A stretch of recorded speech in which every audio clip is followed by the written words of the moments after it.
tarde a todos. Olha, entre outros argumentos que haviam sido colocados pelo então Procurador-Geral da República, Rodrigo Janot, era o fato de que Gilmar Mendes e a esposa dele, Guiomar Mendes, foram padrinhos de casamento da filha de Jacob Barata Filho. Esse foi apenas um dos argumentos usados naquela ocasião, quando o Rodrigo Janot pediu o impedimento de Gilmar Mendes para tratar do caso de Jacob Barata Filho. A gente vai se lembrar que Jacob Barata Filho foi preso também naquela época, na Operação Ponto Final da Polícia Federal, que investigava desvios de recursos da área de transporte. Jacob Barata Filho é um empresário da área de transportes do Rio de Janeiro, suspeito de ter participado desses desvios de recursos apurados pela Polícia Federal, e por isso mesmo, por essa relação que teve como sendo padrinho de casamento Gilmar Mendes e a esposa Guiomar da filha de Jacob Barata Filho, o Procurador-Geral da República tentava impedir Gilmar Mendes de tratar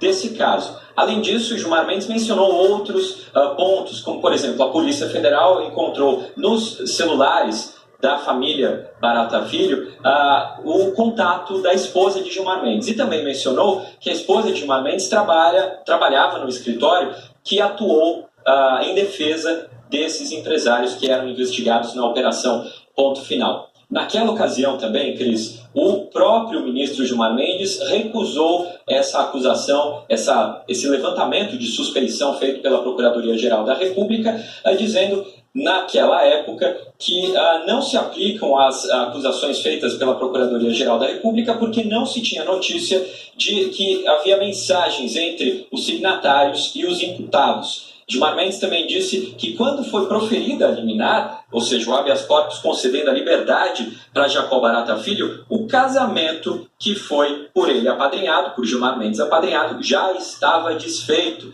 E também esclarecia que o apadrinhamento não decorria de laços prévios com a família da noiva, ou seja, filha de Jacob Barata Filho, e nem teria deixado laços íntimos após o desfazimento da aliança. Por isso, o habeas corpus seguiu adiante. Jacob Barata Filho trocou o cumprimento de prisão temporária por medidas cautelares, portanto, deixou a prisão.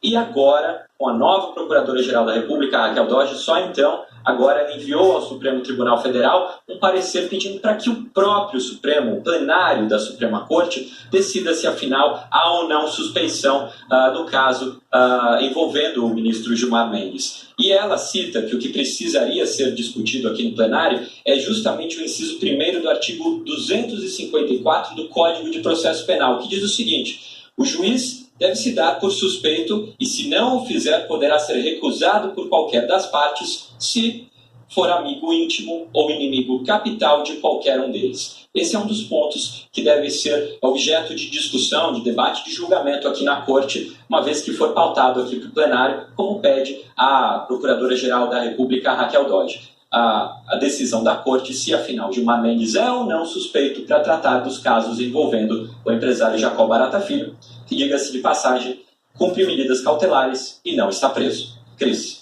Vitor, muito obrigada pelas suas informações.